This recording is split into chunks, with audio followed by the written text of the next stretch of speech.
Class 10th First Flight chapter number 4 from the diary of Anne Frank. ये chapter Anne Frank की diary से लिया गया है। जून 12, 1929 से फरवरी मार्च 1945 के बीच में ये डायरी लिखी गई। एन कौन थी? वो एक जर्मनी में पैदा हुई एक जूइश लड़की थी जिसने छुपते हुए एक हाइडिंग प्लेस का मतलब होता है वो छुप रखे थे अपनी जान बचाने के लिए।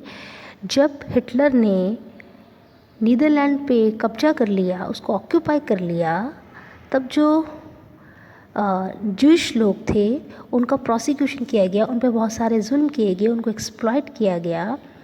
तो जो ये फैमिली थी एंड जो एन की फैमिली थी, ये जूइश फैमिली थी। The family went into hiding in July 1942। जुलाई 1942 में जो फैमिली थी वो छुप गई in hidden room in her father Otto Frank's office building. Anne के फादर का नाम था ऑटो फ्रैंक, उनकी ऑफिस की बिल्डिंग में ये लोग छिप गए।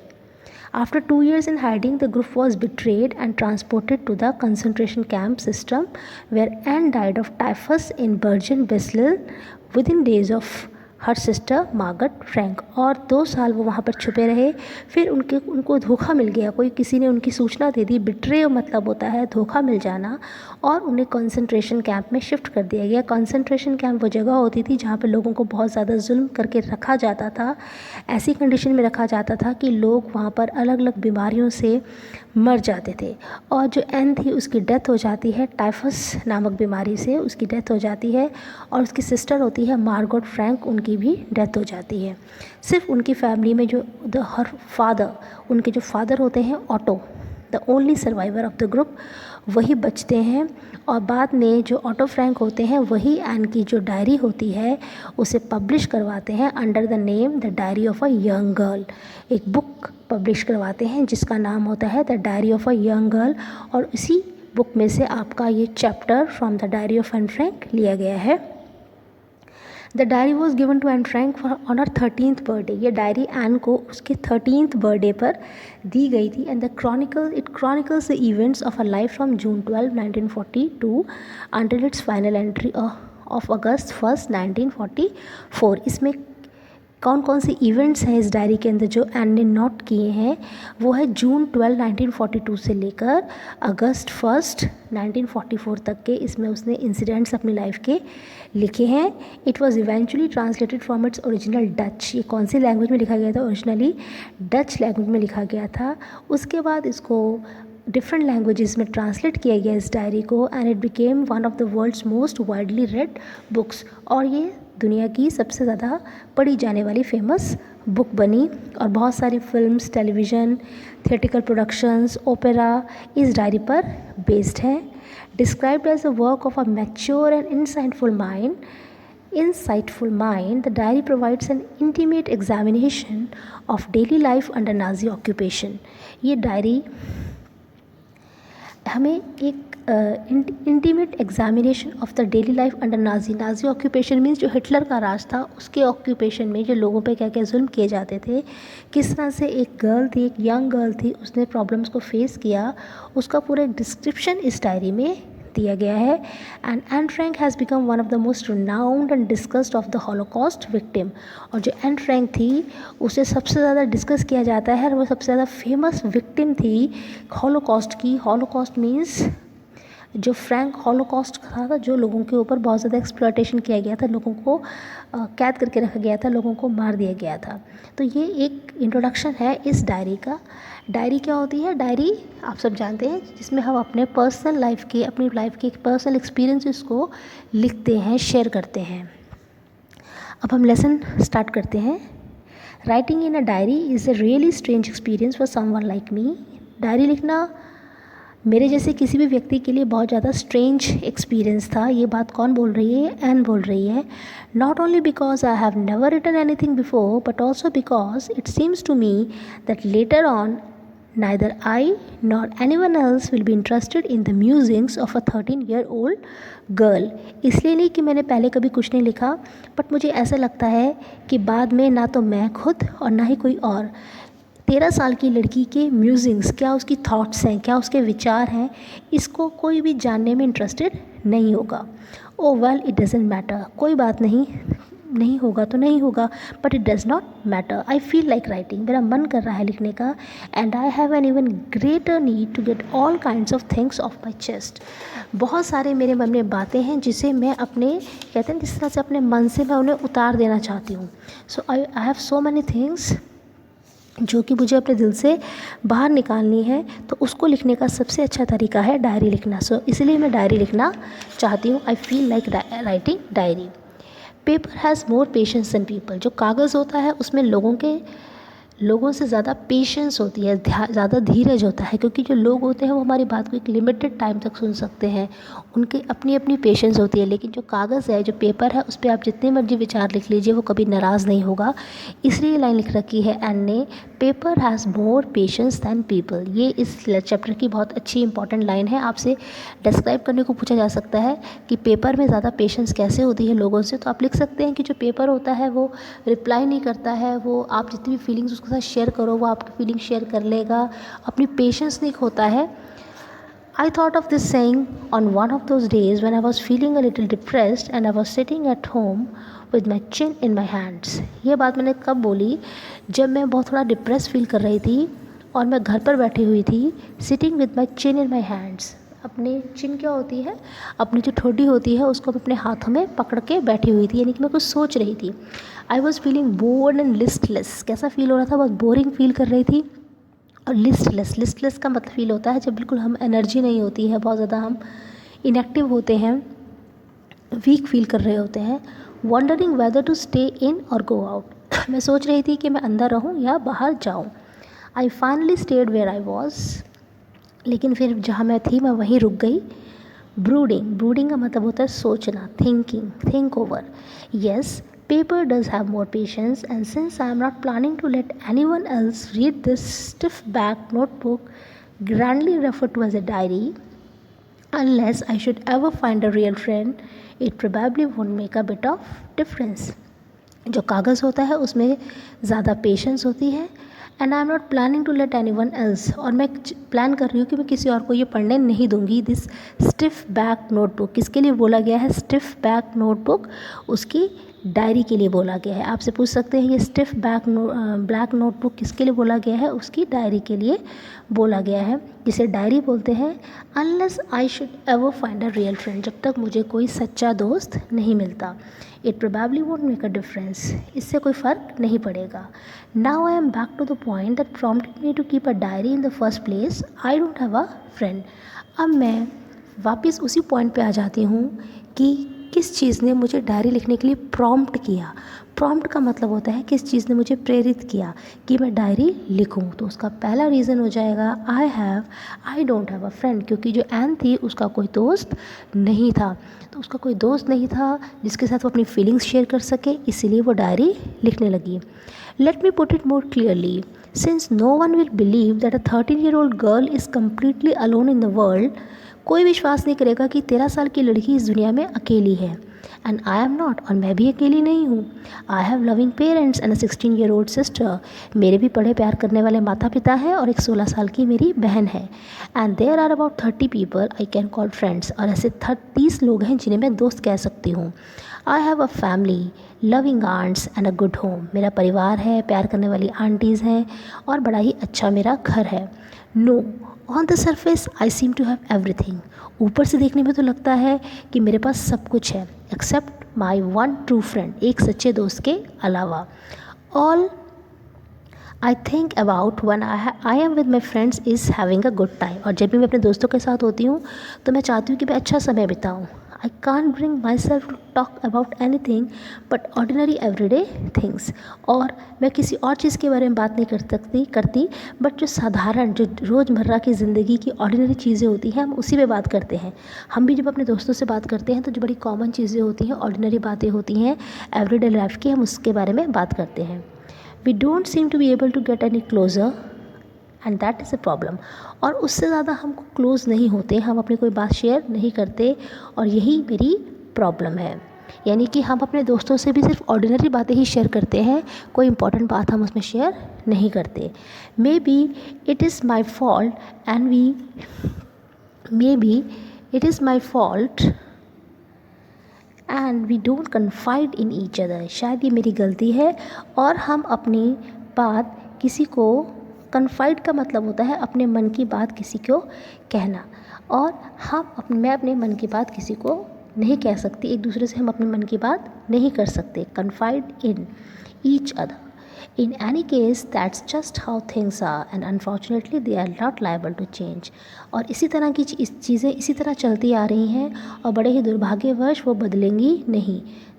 This is why I have started the diary। इसीलिए मैंने डायरी लिखना शुरू किया है। To enhance the image of long-awaited friend in my imagination, I don't want to jot down the facts in this diary the way most people would do। To enhance the image of this long-awaited friend in my imagination, अपने imagination में, अपनी कल्पना में एक long awaited एक friend की मुझे तलाश है। Long awaited friend in my imagination. I don't want to jot down the facts in this diary the way most people would do. जिस तरह से बाकी लोग, जॉट डाउन का मतलब होता है सिंपली लिख देना। मैं सिर्फ अपनी डायरी में फैक्ट्स को रिकॉर्ड करना नहीं चाहती जिस तरह से बाकी लोग करते हैं, but I want the diary to be my friend. जो डायरी होगी वो सिर्फ एक किताब नहीं होगी मेरे लिए, कोई सिर्फ एक नोटबुक नहीं होगी, बट वो मेरी फ्रेंड होगी। And I am going to call this friend Kitty. और एन ने अपनी डायरी को एक बहुत अच्छा नेम दिया। उसने अपनी डायरी को क्या कह के बुलाया? उसने अपनी डायरी को नाम दिया kitty. Since no one would understand a word of my stories to Kitty, if I were to plunge right in, I would better provide a brief sketch of my life, much as I dislike doing so। अब कोई भी एक भी शब्द को किसी को भी मेरा जो मैं किटी में लिखूँगी एक भी शब्द समझ में नहीं आएगा कि अगर मैं डायरेक्ट लिखना शुरू कर दूँ। इसीलिए मैं चाहूँगी कि मैं अपनी लाइफ का एक छोटा सा स्केच, अपनी लाइफ का एक छोटा सा डिस्क्रिप्शन आपको बताऊँ, much as I dislike doing so, जो कि मुझे कहना अच्छा नहीं लगता, बट आपको कुछ भी समझ में नहीं आएगा मेरे बारे में। इसीलिए मुझे अपनी लाइफ का एक छोटा सा डिस्क्रिप्शन आपको बताना है। अब वो अपनी लाइफ के बारे में क्या बताती है? My father the most adorable father I have ever seen. उसके फादर बहुत ज़्यादा एडोरेबल थे, बहुत ज़्यादा अच्छे थे, जिसे वो जानती थी। Did not marry my mother until he was 36 and she was 25। मेरे फादर ने मेरी मदर से शादी करी जब वो 36 ईयर के थे और मेरी मदर 25 ईयर्स की थी। माई सिस्टर मार्गट, और दूसरी उनकी सिस्टर का नाम है Margot, was born in Frankfurt in Germany in 1926। उनका जन्म जर्मनी में हुआ था 1926 में। I was born in on June 12 1929। और जो एन थी वो 3 साल बाद उसका जन्म हुआ था जून 12 1929 में। I lived in Frankfurt until I was 4। 4 साल की उम्र तक तो हम फ्रैंकफर्ट में रहे। My father immigrated to Holland in 1933 और 1933 में हम हॉलैंड आ गए। My mother Edith Hollander Frank, mother का नेम है Edith Hollander Frank went with him to the Holland. मेरी माँ उनके साथ हॉलैंड चली गई। While Margot and I were sent to Aachen to stay with our grandmother. मुझे और मार्गन को अपनी दादी के साथ रहने के लिए आचन के भेज दिया गया। मेरी मदर तो मेरे फादर के साथ चली गई, लेकिन हम अपनी ग्रैंड मदर के पास आ गए। Margaret went to Holland in December and I followed in February when I was plunked down on the table as a birthday present for Margaret। Margaret Holland चली गई दिसंबर में और मैं फरवरी में गई। when I was plunked down on the table, और मुझे table के ऊपर इस तरह से रखा गया, इस तरह से पटका गया जैसे कि मान लीजिए मैं कोई बर्थडे प्रेजेंट हूँ अपनी सिस्टर का, अपनी सिस्टर मार्गरेट का मैं कोई बर्थडे प्रेजेंट हूँ। I started right away at the Montessori nursery school. मैंने मॉन्टेसरी नर्सरी स्कूल से अपनी पढ़ाई स्टार्ट करी। I stayed there until I was 6 साल की उम्र तक मैं वहीं रही। At which time I started in the first form, और फर्स्ट क्लास की पढ़ाई मैंने वहाँ पर तक की। In the 6th form my teacher was Mrs Kuperus, और जब वो 6th क्लास में आई तो उनकी एक टीचर थी जिसका नाम था मिसेस क्यूपरस। वो कौन थी? वो हेड मिस्ट्रेस भी थी स्कूल की। At the end of the year we both were in tears as we said a heartbreaking farewell. और जब हम बिछड़ रहे थे, फेयरवेल हो रहा था, तो हम दोनों की आंखों में आंसू थे। तो आपको नाम याद रखना है मिसेस क्यूपरस, जो कि एन की टीचर थी और वो स्कूल की हेड मिस्ट्रेस भी थी। In the summer of 1941, Grandma fell ill and had to have an operation। 1941 में ग्रैंड माँ बीमार पड़ गई और उनका ऑपरेशन हुआ. So my birthday pass with little celebration. तो उस साल मेरा बर्थडे ज़्यादा हमने सेलिब्रेट नहीं किया. अब ग्रैंड माँ डाइड इन जनवरी 1942. 1942 में उनकी ग्रैंड मदर की डेथ हो गई.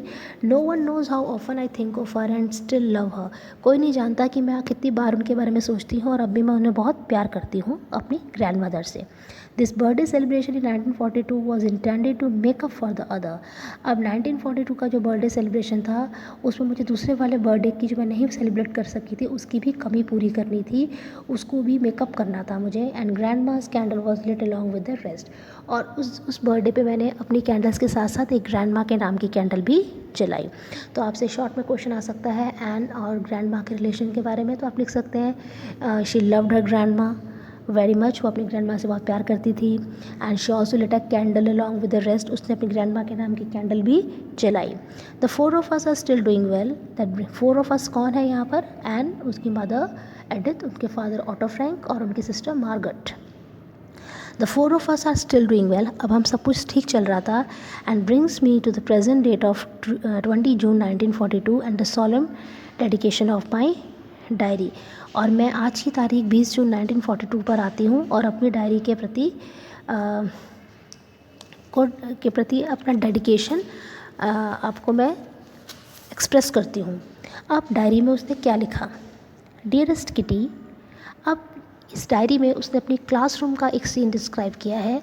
एंड जब स्कूल में थी उसके क्लासरूम में एक सीन डिस्क्राइब किया है. उसके क्लासरूम में क्या होता है? Dearest Kitty, our entire class is quaking in its boot. पूरी क्लास हमारी अपने जूतों में काँप रही थी. क्वेकिंग का मतलब होता है अर्थक्वेक होता है ना, अर्थक्वेक. क्वेक मतलब भूकंप आना. तो ऐसे लग रहा था कि सारी क्लास डर के मारे अपने बूट्स में काँप रही हो. रीज़न क्या था? The reason of course is a forthcoming meeting in which the teacher decide who will move up to the next form and who will be kept back. एक मीटिंग होने वाली थी जिसमें टीचर ने decide करना था कि कौन अगली क्लास में जाएगा और कौन पीछे ही छूट जाएगा. यानी कि सिंपली अगर हम बोले तो एन का रिज़ल्ट डिक्लेयर होने वाला था. Half the class is making bets.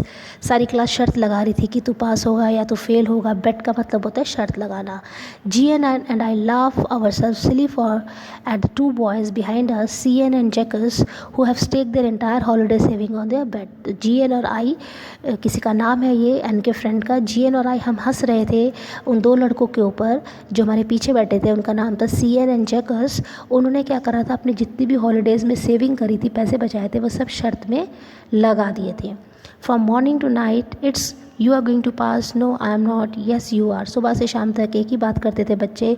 तुम पास होने वाले हो, नहीं नहीं मैं नहीं होऊंगा. येस यू आर, तुम हो जाओगे. नो आई एम नॉट, मैं नहीं हो पाऊंगा.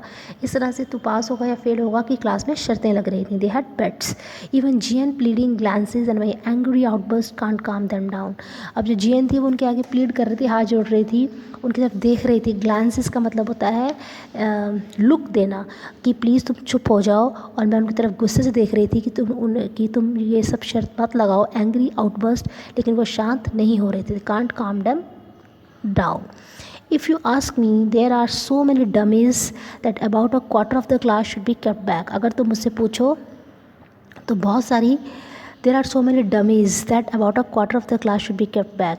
क्लास में ऐसे ऐसे बच्चे थे. डम का मतलब होता है ऐसे फुलिश बच्चे थे जो अच्छे नहीं थे पढ़ाई में, कि क्वार्टर 1/4 क्लास तो फेल ही होने वाली थी. केप्ट बैक का मतलब होता है रोकी ही जाने वाली थी. But teachers are the most unpredictable creature on earth.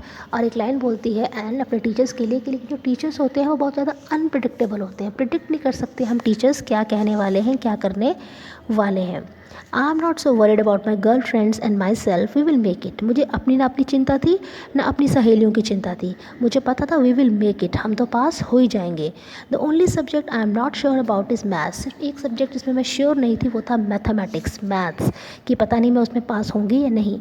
Any way all we can do is wait. हम वेट ही कर सकते हैं. Until then we keep telling each other not to lose heart. और हम एक दूसरे से बोल रहे थे हिम्मत मत हारो, साहस मत हारो, डोंट लूज़ योर हार्ट, भरोसा रखो, हम पास हो जाएंगे. आई get along pretty well with all my teachers. Get along का मतलब होता है हमारी कैसी बनती है, हमारी कैसी निभती है. तो बाकी टीचर्स के साथ तो मेरी अच्छी निभती थी. I get along pretty well, अच्छा मेरे ताल्लुकात थे. There are 9 of them, 7 men and 2 women. 9 teachers थे, 7 मेन थे और 2 लेडीज़ थी, 2 वुमेन थे। मिस्टर की सिंह बहुत इंपॉर्टेंट करेक्टर है इस चैप्टर का। मिस्टर की Singh the old foggy who teaches maths, एक उनके मैथ्स के टीचर थे जिनका नाम था मिस्टर की सिंह। और he was annoyed with me for the ages because I talked so much. वो मुझसे बहुत ज़्यादा नाराज़ थे क्योंकि मैं बहुत ज़्यादा क्या करती थी, बात करती थी। आई talked so much. After several warning ही असाइन मी एक्स्ट्रा होमवर्क, इसीलिए उन्होंने मुझे बहुत सारी वार्निंग दी चुप होने की, और मुझे एज अ पनिशमेंट उन्होंने एक्स्ट्रा होमवर्क भी दिया। होमवर्क में उन्होंने मुझे क्या दिया, उन्होंने मुझे एक ऐसे लिखने को दिया। टॉपिक क्या था ऐसे का टॉपिक था चैटर बॉक्स। ऐसे उन्होंने मुझे होमवर्क में लिखने को दिया मेरे टीचर ने। टीचर का नाम क्या था, मिस्टर की सिंह, और उस ऐसे का सब्जेक्ट क्या था, चैटर बॉक्स। चैटर बॉक्स का मतलब होता है बहुत ज़्यादा बात करने वाला। A chatterbox what we can write about that, हम उसके बारे में क्या लिख सकते हैं। I would worry about that later, I decided, मैं बाद में चिंता करूँगी कि मुझे क्या लिखना है। आई jotted down the title in my notebook, मैंने सिर्फ अपनी नोटबुक में फटाफट से उस टाइटल को लिख लिया। टक इट इन माई बैग, उसे अपने बैग में डाला। And try to keep quiet, और चुपचाप से मैं बैठ गई।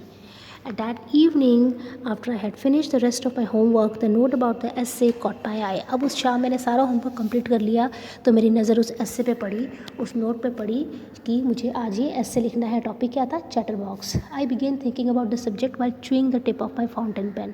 मैं उस टॉपिक के बारे में सोचने लगी, अपने मुंह में अपना फाउंटेन पेन चबाते चबाते, जिस तरह हम सोचते हैं। आई स्टार्टेड थिंकिंग, मैंने सोचना शुरू किया। Anyone could ramble on and leave big spaces between the words. Anyone could ramble and leave big spaces between the words. बहुत सारे शब्दों के बीच में स्पेस लिखते हुए हम कोई भी टॉपिक पर लिख सकते हैं। But the trick was to come up with the convincing argument to prove the necessity of talking. लेकिन मुझे कुछ बड़े ही कन्विंसिंग आर्ग्यूमेंट देने थे, अपनी बात को प्रूव करने के लिए मुझे बहुत ज़्यादा कन्विंसिंग तर्क देने थे कि नेसेसिटी ऑफ टॉकिंग, बात करना इतना ज़रूरी क्यों है। मुझे इस बारे में लिखना था, नेसेसिटी क्या है बात करने की। आई थॉट एंड थॉट, मैं सोचती रही, and suddenly I had an idea, मुझे एक आइडिया आया। I wrote the 3 pages Mister की Singh had assign me and was satisfied. मैंने 3 पेजेस लिखे, मिस्टर की सिंह ने मुझे जो ऐसे लिखने को दिया था, मैंने उस पर 3 पेजेस लिखे और मैं सेटिस्फाइड थी। I argued that talking is a student's trait. बहुत ध्यान से सुनिए, मैंने आर्ग्यूमेंट में लिखा कि बात करना बच्चों का ट्रेट है। ट्रेट का मतलब करेक्टर है, स्वभाव है, उनकी एक हैबिट है। And that I would do my best to keep it under control, और मैं अपनी पूरी कोशिश करूँगी इसे कंट्रोल करने की। But that I would never be able to cure myself of that habit. Cure का मतलब होता है इलाज करना, पूरी तरह से ठीक हो जाना। मैं अपनी इस हैबिट का, इस आदत का इलाज नहीं कर सकती, since my mother talked as much as I did if not more, क्योंकि मेरी माँ भी इतना ही बातें करती थी जितना कि मैं करती हूँ, और शायद मुझसे ज़्यादा ही करती थी। And that's there is not much you can do about inherited traits. और ये जो बोलने की आदत है वो मैंने अपनी मदर से ही इनहेरिट करी है। इनहेरिट का मतलब होता है जो हम अपने माता पिता से, हमारी क्वालिटीज़ हमें विरासत में मिलती हैं। तो बोलती है एन कि ये आदत मैंने अपनी मदर से ही इनहेरिट करी है और मैं इसमें कुछ भी नहीं कर सकती। यानी कि एन ने 2 आर्गूमेंट दिए। पहला कि टॉकिंग एक बच्चे का ट्रेट होता है, स्टूडेंट्स ट्रेट होता है, और second she had inherited this habit from her mother, उसने ये आदत अपनी माँ से इनहेरिट की है। Mr. Keesing had a good laugh at my argument, but when I proceeded to talk my way through the next lesson, he assigned me a second essay. अब mister कीसिंग हंसे मेरे आर्गूमेंट्स को पढ़कर, और फिर जब मैं बातें करने लग गई तो उन्होंने मुझे एक और दूसरा essay दिया। This time it was suppose to be on the incorrigible chatterbox. अब दूसरे essay का टॉपिक था इनकॉरिजिबल चैटर बॉक्स। इनकॉरिजिबल का मीनिंग होता है जिसे आप करेक्ट नहीं कर सकते, जिसे आप सुधार नहीं सकते। I handed it in and Mr. Kissing had nothing to complain about for 2 whole lessons. I handed it in. मैंने उसे भी लिख कर दे दिया और मिस्टर किसिंग ने मेरे से कोई भी कंप्लेन नहीं करी अगले 2 क्लासेस तक। However during the 3rd lesson he had finally had enough. अब तीसरी क्लास में वो मुझसे बहुत ज़्यादा क्या हो गए, परेशान हो गए। ही हैड इनफ, बहुत उनकी लिमिट जो पेशेंस थी वो ख़त्म हो गई, और उन्होंने मुझे क्या बोला, and Frank as punishment for talking in class, तुम क्लास में बहुत बात करती हो। एंड ने क्योंकि बात करना बंद नहीं किया था, एक तुम ऐसे लिखोगी quack quack quack said mistress chatterbox. उस ऐसे का टाइटल क्या होगा, एंड टाइटल मतलब उसका टॉपिक क्या होगा ऐसे का, quack quack quack said mistress chatterbox, यानी कि सबसे पहला ऐसे दिया था चैटरबॉक्स, दूसरा ऐसे लिखने को दिया एन इनकॉरिजिबल चैटरबॉक्स, और तीसरा ऐसे लिखने को दे रहे हैं उसे quack quack quack said mistress chatterbox. Quack quack किसका आवाज़ होती है? डक का साउंड होता है। द क्लास रोड, अब ऐसे ऐसे का टॉपिक सुन के क्लास थी वो शोर मच गया, हंसने लग गए लोग। I had to laugh too, मुझे भी हंसना पड़ा, though I had nearly exhausted my ingenuity on the topic of chatterboxes, मुझे भी हंसना पड़ा, लेकिन मेरा चैटर बॉक्स टॉपिक पर लिखते लिखते जितनी मेरे अंदर जो इंजेन्यूटी का मतलब होता है, मेरे अंदर जो भी लिखने की राइटिंग की स्किल थी, जो भी मेरे अंदर आइडियाज़ थे, न्यू आइडियाज़ थे, वो सब क्या हो गए थे? एग्जॉस्ट हो गए थे। एग्जॉस्ट मतलब ख़त्म हो गए थे। It was a time to come up with something else, अब कुछ और करना था, समथिंग ओरिजिनल, कुछ नया, कुछ ओरिजिनल। माई फ्रेंड सैन, मेरी फ्रेंड है जिसका नाम है Sanne, who is good at poetry, जो पोइट्री बहुत अच्छी लिखती है, तो उसने मेरी हेल्प करने करी और उसने कहा कि ऐसे को हम शुरू से लेके एंड तक, from the beginning to the end words form में लिखेंगे, वर्ड्स मतलब पोएम की तरह लिखेंगे। And I jump for joy, और मैं खुशी से उछल पड़ी। Mr Keesing was trying to play a joke on me with this ridiculous subject, but I would make sure the joke was on him. Mr Keesing मेरा मजाक उड़ा रहे थे एक बेतुका सब्जेक्ट, रिडिकुलस का मतलब होता है बेतुका, एक बेतुका सब्जेक्ट मुझे देकर, एक मजाकिया सब्जेक्ट देकर वो बार बार मेरा मजाक उड़ा रहे थे। लेकिन इस बार मैंने श्योर कर लिया था, डिसाइड कर लिया था कि मैं जोक उन्हीं के साथ, उन्हीं का मजाक बना दूंगी। अब मैंने ये डिसाइड कर लिया था कि मजाक उनके साथ ही हो जाए, मिस्टर कीसिंग के साथ ही हो जाए। आई फिनिश माई पोएम, मैंने अपनी पोएम फिनिश करी एंड इट वॉज ब्यूटीफुल, बहुत सुंदर पोएम थी। It was about a mother duck and a father swan with 3 baby ducklings. एक मदर डक होती है, एक उनके फादर होते हैं स्वान, और उनके 3 बच्चे होते हैं, बेबी डकलिंग्स होते हैं। पोएम में ये करेक्टर्स हैं। Who were bitten to death by the father because they quack too much, और जो बच्चे थे उन्हें उनका जो फादर था वो मार देता है, काट लेता है, जान से मार देता है, क्योंकि बच्चे बहुत ज़्यादा बातें करते थे। Luckily Mr Keesing took the joke the right way, किस्मत की बात है कि जो मिस्टर कीसिंग थे उन्हें मेरा जोक समझ में आ गया, वो उससे नाराज़ नहीं हुए, वो समझ गए कि मैं उन्हें क्या बताना चाहती हूँ। He read the poem to the class, उन्होंने पूरी पोएम क्लास को पढ़कर सुनाई। एडिंग हिज ओन कमेंट्स, अपने कमेंट्स भी ऐड करे, and to several other classes as well, और बाकी बहुत सारी और क्लासेस में भी जहाँ वो पढ़ाते थे उन्होंने भी पोएम सुनाई। Since then I have been allowed to talk and have not been assign any extra homework, तब से मुझे बात करने की परमिशन दी गई और मुझे कभी भी बात करने के लिए एक्स्ट्रा होमवर्क असाइन नहीं किया गया। ऑन द कॉन्ट्ररी का मतलब होता है बिल्कुल उसके विपरीत। क्या हुआ? Mr Keesing always making joke these days, Mr Keesing जो बहुत ज़्यादा स्ट्रिक्ट टीचर थे, जिन्हें ओल्ड फॉगी बोला था उसने। ओल्ड फॉगी का मतलब होता है ओल्ड फैशन थे, जो बहुत ज़्यादा स्ट्रिक्ट थे, बहुत ज़्यादा गुस्से वाले थे, लेकिन अब वो भी क्या करने लग गए, इन दिनों मजाक करने लग गए। इस तरह से जो एन ने quack quack quack mister chatter box पर जो एक पोएम की फॉर्म में ऐसे लिखा, जिसमें उसने बताया किस तरह से एक फादर स्वान ने अपने डकलिंग्स को मार दिया क्योंकि वो बहुत ज़्यादा बात करते थे। तो ये बात मिस्टर कीसिंग को समझ में आ गई कि इस तरह से बच्चों को हमें बात करने से रोकने के लिए इस तरह से पनिश नहीं करना चाहिए, और उन्होंने एन को उसके बाद अलाउ भी करा बात करने के लिए, और बाद में वो खुद भी चेंज हो गए, अपना बिहेवियर भी उन्होंने चेंज करा। अब वो स्ट्रिक्ट नहीं रहे, अब वो भी जोक करने लग गए। इस तरह से जो हमारा चैप्टर है वो कंप्लीट हो जाता है।